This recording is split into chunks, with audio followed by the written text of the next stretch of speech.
Mortal Kombat 1 is right around the corner, and fighting games are on the up. Street Fighter 6 came back, and that game is absolutely phenomenal as a fighter. Mortal Kombat 1 is out soon, and then the new Tekken game is out next year. So it's a great time for fighting fans. A genre that I have a passing interest in. I like watching clips. I enjoy learning about the games, but I rarely play them because I'm absolutely awful at them.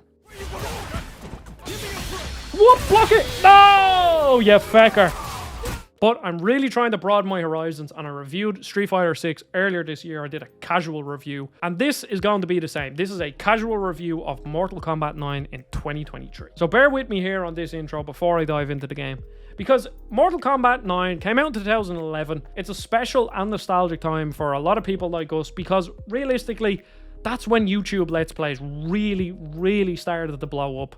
Like the years leading up to that, watching different Minecraft Let's Plays and other Let's Plays, it was just a very nostalgic time, and Mortal Kombat 11 came out at the perfect time, because back then I didn't have much money like many young teenagers do, and I just loved games and I wanted to learn loads about games. That's when I really got into the gaming industry, thanks to Total Biscuit. And Mortal Kombat 9 came out, and I remember watching a good bit of Zach Scott Games Let's Play, and it was the one and only game that I watched a Let's Play of.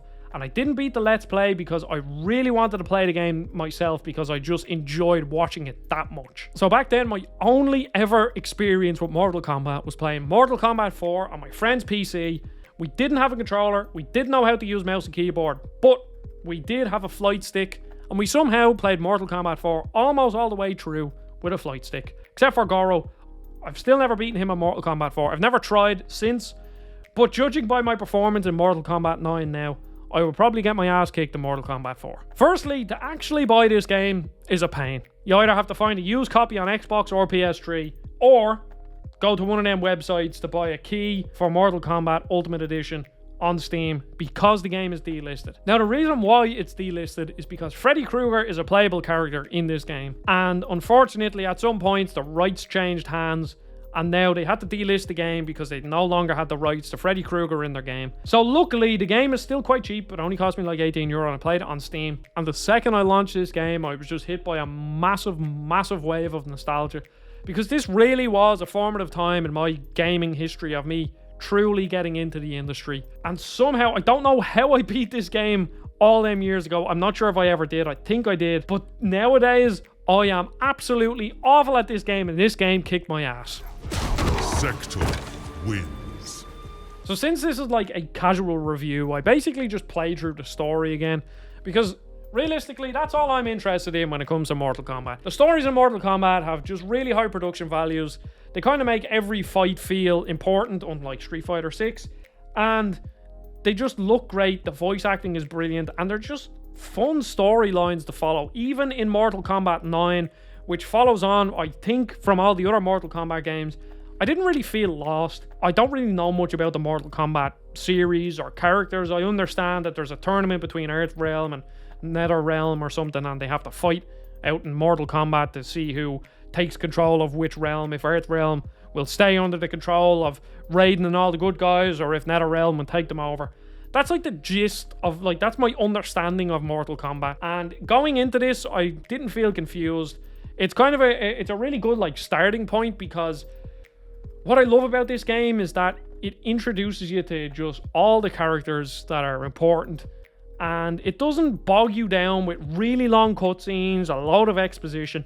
I actually think it gives you almost the perfect amount where the cutscenes are entertaining, because A, the production values are really high, even if they look a bit blurry nowadays, but we can excuse that. This is a 2011 game. But the production values are really high, the animations are really solid, the voice acting is fantastic, and in general, all the characters, and this is obviously one of the reasons why Mortal Kombat is so beloved, is that it just has an absolutely insane roster of characters, from, you know, everyday policemen to an actor that somehow got brought into this tournament, to like people that have big spiky arms and big massive teeth, and necromancers, and they just have this absolutely bonkers array of characters. And I just love how they're all introduced in this game, to be honest. The first chapter is where you play as Johnny Cage, and this is where I was honestly reminded a lot of the early Marvel movies, when this sort of stuff wasn't overplayed and annoying. Johnny Cage is a very quippy, annoying, punchable character, but he doesn't feel out of place in Mortal Kombat because there is such a weird array of characters. And I'm taking you down, I'm taking you down, I'm taking you out, I'm taking you out, and I'm taking you out for dinner. Ugh. I think from like a character and narrative standpoint, this game is like really solid because even when there is that Marvel style writing from Johnny Cage, it doesn't feel out of place and it doesn't feel overused. And I think a big thing about that is that it's pretty much only Johnny Cage that uses that sort of dialogue. There's a couple of times when Liu Kang has a kind of little quip, but it's very few and far between. But Johnny Cage, it makes sense for him to kind of be, you know, a bit cocky and a bit quippy and kind of, you know, be the person from the other world and kind of start questioning things in the same way something was done in Forspoken. But here, it's kind of done pretty well in Forspoken. It was done okay, but not amazingly. And the characters that should be serious, like Raiden, act serious and they're rarely joking and they just play to their character. They're not trying to be something like Thor in the Marvel movies where it's like, yes, I'm a Thunder God, but also I'm this like quippy, funny guy. Here, Raiden is the Thunder God. That's what he is. And he doesn't need to be funny, and not every character has to be funny. Thank you, Raiden. Gratitude is unnecessary. I have foreseen events, like memories of my future. They lead me to believe that you are all connected to Earthrealm's fate. What have you foreseen? In my visions, Shao Kahn becomes invincible. He destroys all life in Earthrealm. We will all die. And while writing isn't my forte, I don't think somebody should come to these reviews for writing. It was just something I noticed, and for me to highlight something about the writing, I think it said a lot about the game. I think as a story, it's really good. Like, it never reaches the heights of like being an absolutely amazing story, but it never reaches the lows of being like absolutely crap and you want to skip the cutscenes. Pretty much every cutscene never outstays its welcome. If anything, there's a couple of parts where the game kind of, you know, you'll have a cutscene and then it'll transition to the next part. But the game probably could have done with a cutscene in between to kind of explain how the characters got from point A to B. But other than that, like the narrative is just solid. And while speaking of characters, it's not only a great introduction to the background of them, it also really introduces you to the different mechanics, the different types of characters that you can play as. And by the end of this game, even though it kicked my ass, I felt like I had a good understanding of kind of what makes Mortal Kombat tick. Since I played a lot of Street Fighter over the years, you know, I kind of understand a bit about Street Fighter. Like, it's natural for me to be able to do a Dragon Punch or a Fireball. But once I picked up the controller and started playing Mortal Kombat 9, I was like, oh my god, I don't understand how Mortal Kombat plays. Boo! You stink! I understand, I think, at the fundamental level, Mortal Kombat is, yes, there are combos like back, forward, A, and, you know, up, down, and all that. But Mortal Kombat is more about sort of stringing, you know, A, B, X, Y, forward together rather than abilities. It just kind of feels a bit more like you can, if you know a couple of combos like A, B, Y, like heavy and light punch and all that, you can get further than in Street Fighter, where if you don't understand how to input the moves in Street Fighter, I think you're fecked if you want to get good. Now again, this is a completely casual review. I could be completely wrong, but that's just my thoughts, like, coming out of this after playing Mortal Kombat for like 8 hours. Because the game is honestly pretty difficult, and again, I'm sure there's like Mortal Kombat veterans like, what do you want? This game is so easy. It probably is. I'm just bad. But I think this game is quite unbalanced. So basically, as you go through, you have to do these tag battles. And it's a 2v1, which is pretty unfair. And as the rounds go on, some of the characters just, their AI just improves. And at some points, no joke, I can get a quarter to a third of my health bar gone by some stupid combo that I just got caught in. And yes, if I was good, I'd be able to block it or anticipate it. But I think that's like my main takeaway from this story, is that for me, it is quite unbalanced, because you can go through 3 battles. Sometimes the tag battles are actually easy, but you can go through 2 or 3 single battles and then get a tag battle, and you are stuck on that tag battle for like probably 20 attempts. Now, it does force you to get good, which I can appreciate, but I just think that since there's such a variance in, you have one battle and you just breeze through it, you don't even need to learn any combos. The second battle, you breeze through it again. third battle, you're like, oh, I kind of need to learn a couple of combos because he's kind of kicking my ass. And then you get a tag battle and they're just there, bop, bop, bop, bop, doing teleports and freezing you, and there's half your health bar gone. You're just like, oh, this game is tough. But it did teach me the fundamentals of Mortal Kombat. So, as I was saying, it's a great introduction to all the different characters. So now, coming out of Mortal Kombat 9, I'm hopefully gone into Mortal Kombat 1 and knowing roughly how different characters play. You know, I was learning, as you go along, like I was learning different combos. Like if I use Liu Kang, if I use XXYB, that's a combo that I can combo into one of my abilities here. And eventually, you don't need to learn all your combos to be successful. Eventually, each character I had 2 or 3 combos that I learned. You'll actually notice if you're watching the gameplay, a lot of my fights are me hitting a combo and then going into the pause menu and looking at more combos. And then I was learning them. And I really liked how this game forced me to learn it. Again, I just banged my knee. I do think this is quite slightly unbalanced. But learning how to get good at different characters, I did enjoy that loop. And it did make certain fights very memorable. Specifically, the first one I remember being very difficult was Sector and Cyrax. And there was a couple of mechanics there that I was just like, oh, I can't wrap my head around this. I forget, since I'm not like massive into Mortal Kombat, I don't know all the characters' abilities offhand like I would with Street Fighter with like a lot of the characters. But I believe it's Cyrax that has a warp, and just learning how to deal with warps was something that I really had to get used to, because in Street Fighter there isn't that many warps, if any at all. Again, I'm not like a super big fan, I'm just more familiar with it. And learning how to deal with like a character just instantly being able to warp behind you, you know, it takes quite some time to get used to. But that was the first one that I remember kind of being like, oh, I have to learn this. Like when he gets knocked down, I have to be ready to block, because he's always going to get up and warp behind me. He's always going to do it. And eventually I did get good and I learned how to fight him and I beat him.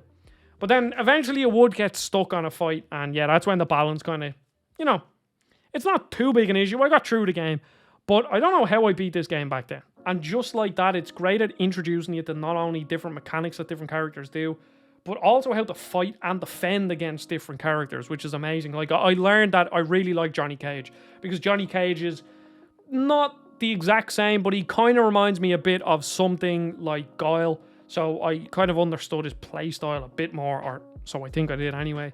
But then like I realized that I absolutely hate Smoke. Smoke just, you know, I just didn't know how to play. Every single time I played a Smoke in the campaign, I was like, crap, this is going to take me ages, because I was just awful playing Smoke. And same with Nightwolf, I didn't like how slow he was.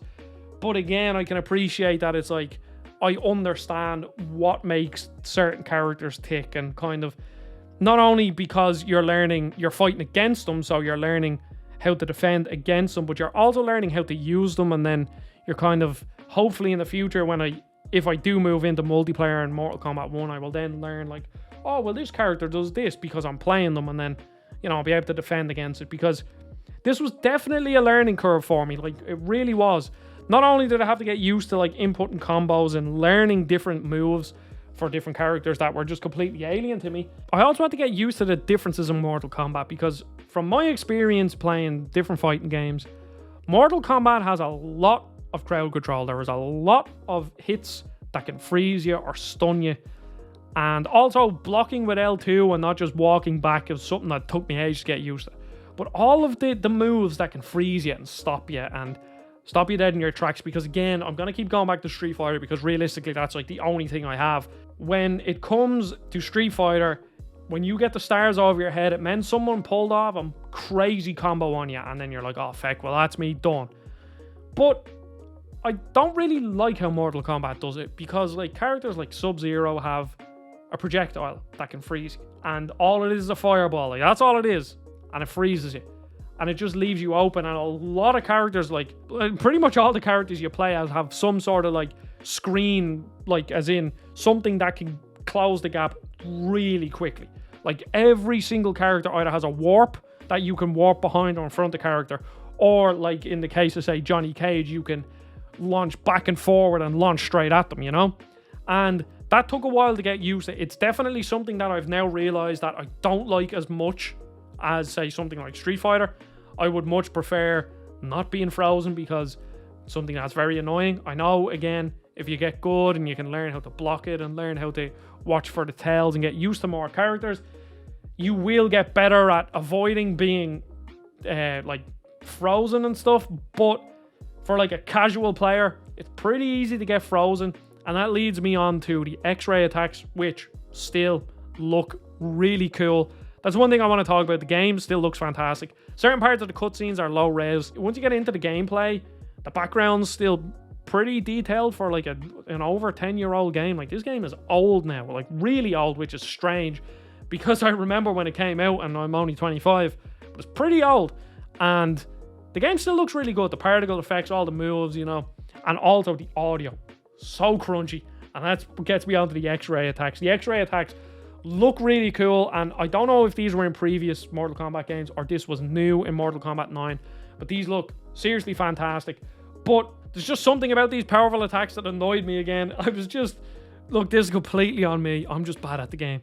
But when you're getting frozen and you're getting comboed, and then they pull out an X-ray attack and like half or 3/4 of your bar go, and some of them, I'm not sure if this goes into the multiplayer or this is only in the story mode, but when you're fighting like some of the boss enemies, their X-ray attacks seem to do a lot more than yours. I don't know if that's different depending on the character, but Jesus, did I get absolutely destroyed on the final boss because his X-ray attack would literally take half your health bar. But eventually you learn how to cheese them. I did learn some cheesy strategies that I realized that if you like jump over certain characters, they get stuck in a loop and you can beat them, because some of them I had to, because I simply wasn't good enough to beat them. But I'm glad I went back to this game. I don't really think it's like a must play nowadays. It is still very good, and it's an entertaining story. You can, as I said, Zack Scott Games, it's probably still up on his YouTube channel, but you can almost just watch this game and get just as good of an experience. But I just wanted to get some hands-on with a Mortal Kombat game before Mortal Kombat 1 comes out, because I would like to review that game, so fingers crossed I do get a code for it. But considering how inaccessible this game is, it's not one that you just have to rush out and play. I was going to play Mortal Kombat 10 and 11 before Mortal Kombat 1 as well, but Starfield came out, ran out of time. And also, this is like, Mortal Kombat 1 is like a reset of the timeline, I'm pretty sure. Now, I could be wrong on that, but if it is true, then learning about a story and then it being reset isn't overly important, and if I really wanted it, I could just watch YouTube videos. But this game is really fun, and I'm kind of learning to appreciate Mortal Kombat a bit more. Yeah, I have certain gripes with how the game is different to Street Fighter, but obviously that's just completely personal preference. But this game is just still really fun, really crunchy, and yeah, it reminds me of a good time. It reminds me of a good time of getting into gaming properly, watching YouTube, and yeah, I had a lot of fun playing it, so I really appreciate you watching. Thank you. Subscribe, Twitter, Discord, join, please. Thank you very much. Goodbye.